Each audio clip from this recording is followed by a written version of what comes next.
Hello friends, welcome to PMM Smart Ranipet Solar.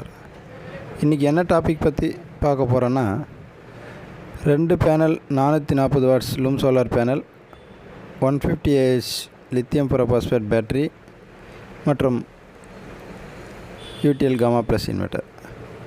So இந்த setup நம்ம எங்கே பண்ணியிருக்கோன்னா,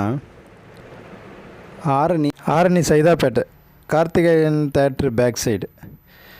இதில் ஒன்றுன்னா, இந்த கஸ்டமர் ஏற்கனவே ஒரு 10 வருஷத்துக்கு முன்னாடி 100 வாட்ஸ் பேனல் 2 பேனல் போட்டு ஒரு 1 கிலோவாட் இன்வெர்ட்ரு போட்டு யூஸ் பண்ணிகிட்டு இருந்தார். அது PWM இன்வெர்ட்ரு. ஸோ இப்போ நம்ம MPPT இன்வெர்ட்டர் போட்டு லித்தியம் ஃபெரோ பாஸ்பேட் பேட்டரி போட்டு செட்டப் பண்ணி கொடுத்துருவோம்.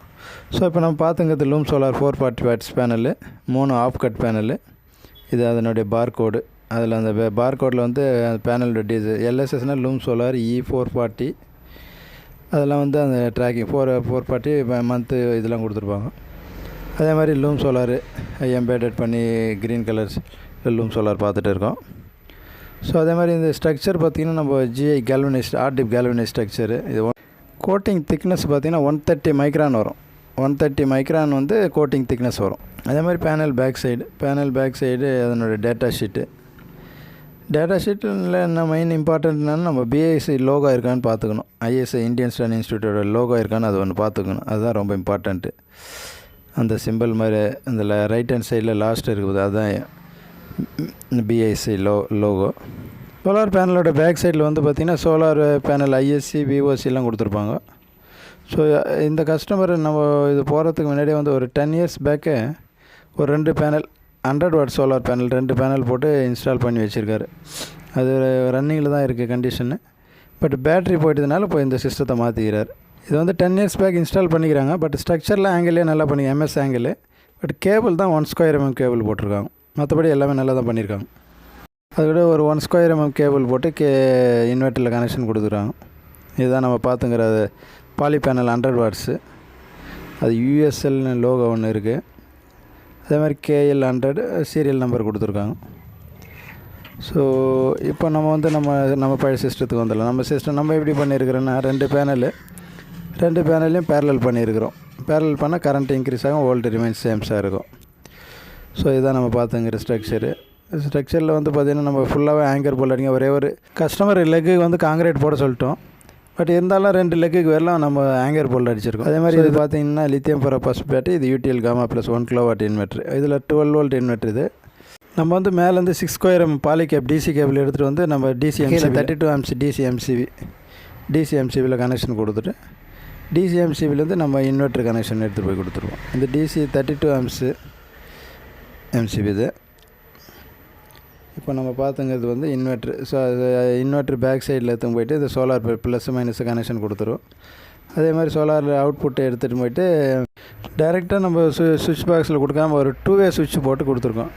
2-வே சுவிட்ச் எப்படி ஒர்க் ஆகணும், நம்ம கீழே போட்டிங்கன்னா இன்வெர்ட்ரு, மேலே போனால் AC பைபாஸ் பண்ணுற மாதிரி நம்ம செட்டப் பண்ணி கொடுத்துருக்கோம். இது நம்ம பார்த்துங்கிறது லித்தியம் ஃபெரோ பாஸ்பேட். இது இண்டிஜினியஸ் மேக்கு.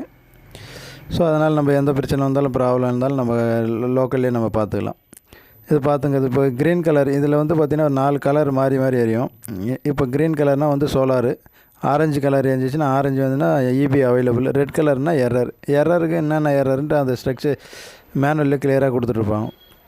அதனால் நம்ம அதை பற்றி எதுவும் கவலைப்பட வேண்டியதில்லை. அதே மாதிரி இதில் இப்போ 3 லைட் எரியுது. இதில் பார்த்திங்கன்னா டியூப்லரு லித்தியம். இதில் நம்ம lithium light ஏரியல்னா டியூப்லரு, light எரிஞ்சால் lithium inverter கனெக்ஷன்ட்டு. அதே மாதிரி கீழே 5வது சுவிட்ச் நம்ம ஆன் பண்ணிச்சுன்னா கிரிட் சார்ஜிங் டிசேபிள். அது அந்த லைட் எரிஞ்சுன்னா கிரிட்லேருந்து உங்களுக்கு இது எடுத்துக்காதுன்னு அர்த்தம். இப்போ சோலார்லேருந்து 13 வோல்ட்டும் 7.8 amps சார்ஜ் ஆகிட்டு இருக்குது. இது அவுட்புட் லோடு 35% லோடு போயிட்டே இருக்குது. SPV 31.71 14.3 450 வாட்ஸ் ஜென்ரேஷன் ஆகிட்டு இருக்குது. Lithium ferro phosphate lead acid battery ரெண்டுத்துக்கு இருக்கிற டிஃப்ரென்ஸ் என்னென்னு பார்த்துடலாம். So lithium ferro phosphate battery மெயினாக பார்த்திங்கன்னா சைக்கிள் தான். Number of cycle lithium ferro phosphate battery 5000 cycle வருதுன்னா லெட் ஆசிட் பேட்டரி நம்மளுக்கு 500 சைக்கிள் தான். ஸோ இப்போ நம்ம பார்த்துங்கிற சார்ட்டில் பார்த்திங்கன்னா 200, 400, 600 நம்பர் ஆஃப் சைக்கிள். இப்போ 100% depth of discharge டிவோட்னு depth of discharge ஆச்சுன்னா பேட்டரி 200 சைக்கிள் தான் வரும். இப்போ 50% டெப்த் ஆஃப் டிஸ்சார்ஜ்னால் ஒரு 500 சைக்கிள் வரும். 30% டெப்த் ஆஃப் டிஸ்சார்ஜ் ஏன்னா 1200 மேலே சைக்கிள் வரும். ஒரு சைக்கிள்ன்றது பார்த்திங்கன்னா இப்போ நார்மல் இன்வெர்ட்டர் பேட்டரி சைக்கிள்ன்றது பார்த்திங்கன்னா C20 பேட்டரினும் 20 hour charging 20 hour discharge அப்படின்னா 40 ஹவர்ஸ் ஒரு சைக்கிள் ஆகும். அதே C10 பேட்டரினா 10 hour charging 10 hour discharging 20 hours ஒரு சைக்கிள் ஆகும். இதுதான் வந்து C10 C20 battery difference. So இப்போ நம்ம லித்தியம் ஃபெரோ பாஸ்பேட் பேட்டரி பார்த்துடலாம். இப்போ லித்தியம் ஃபெரோ பாஸ்பேட் பேட்டரி வந்து பார்த்திங்கன்னா இப்போ லித்தியம் ஃபெரோ பாஸ்பேட் பேட்டரி பார்த்தோம்னா நம்ம 100% டிஓடினா வந்து 2000 சைக்கிள் வரும். அதே மாதிரி 50% டிஓடி பார்த்திங்கன்னா உங்களுக்கு 6000 சைக்கிள் வரும். 30% டிஓடினா 9000 சைக்கிள். அதை விட அப்படியே 10 டைம்ஸ் மோர் சைக்கிள். ஃபஸ்ட்டு வந்து லைஃப் நம்பர் ஆஃப் சைக்கிள் பார்த்தாச்சு. அடுத்து வந்து பார்த்திங்கன்னா efficiency lithium ferro phosphate battery பார்த்திங்கன்னா 92 to 99 ஆவரேஜாக 95% கொடுக்கும். ஸோ அதே மாதிரி லெட் ஆசிட் பார்த்திங்கன்னா 70 to 86 77%. எஃபிஷியன்சின்றது வந்து பார்த்திங்கன்னா இன்புட் பை அவுட்புட். இப்போ நம்ம 1 கிலோவாட் பவர் கொடுத்தோன்னா அது 1 கிலோ பேக்கப் ரிட்டர்ன் ஆகி நம்மளுக்கு எவ்வளோ 1 கிலோவாட் கொடுக்காது. So 950 watts lithium ferro phosphate கொடுக்கும். பட் லெட் ஆசிட் பார்த்தீங்கன்னா 770 வாட்ஸ் தான் கொடுக்கும். 240 வாட்ஸ் வந்து நம்மளுக்கு 230 வாட்ஸ் வேஸ்ட்டாக போயிடும். அதுதான் வந்து எஃபிஷியன்சி. அடுத்து வந்து specific energy density. Lithium ferro பாஸ்பேட்னா 90 to 120 watts hour per KG. 1 கிலோவில் பார்த்திங்கன்னா 90 to 120 வாட்ஸ் வரும். பட் லெட் ஆசிட் பார்த்திங்கன்னா 36 to 40. இன்னும் வெயிட் வந்து 3 டைம்ஸ் வெயிட் ஜாஸ்தியாக இருக்கும் லெட் ஆசிட் பேசிட்டு. மெயின்டெனன்ஸ் இப்போ லித்தியம் ஃபெரோ பாஸ்பேட்டில் மெயின்டெனன்ஸ் ஒன்றும் கிடையாது. பட் லெட் ஆசிட் பேட்டரியில் வந்து நம்ம டிஸ்டில் வாட்டர் ஊற்றிட்டா இருக்கணும். ரெகுலர் ஃப்ரீக்வன்சியில் ஊற்றிட்டா இருக்கணும். அதே மாதிரி அசாட் பார்த்திங்கன்னா உங்களுக்கு லித்தியம் ஃபெரோ பாஸ்பேட்டில் எந்த அசாடும் இருக்குது. ஃபயர் அசாட்லாம் வாய்ப்பே கிடையாது லித்தியம் ஃபெரோ பாஸ்பேட் பேட்டரியில். லித்தியம் அயானில் அந்த இது இருக்குது. பட் லித்தியம் ஃபெரோ பாஸ்பேட்டில் அந்த வாய்ப்பு இல்லை. பட் நம்ம இப்போது லெட் ஆசிட் பார்த்திங்கன்னா லெட் ஆசிட் எவ்ரி சைக்கிள் ரியாக்ஷனில் வந்து பார்த்திங்கன்னா ஹைட்ரஜன் கேஸ் வந்து பார்த்தீங்கன்னா ஆக்சிஜன் கேஸ் மாதிரியே வந்து ஹைலி ஃப்ளேமபிள் மெட்டீரியல். ஸோ அதனால தான் வந்து க்ளோஸ் சர்க்யூட்டில் வைக்கக்கூடாது. க்ளோஸில் வச்சிங்கன்னா வந்து ஆக்சிஜன் எனர்ஜி ஜாஸ்தி ஆச்சுன்னா ஆட்டோமேட்டிக்காக ஃபயர் ஆகிறதுக்கு ரொம்ப வாய்ப்பு இருக்குது.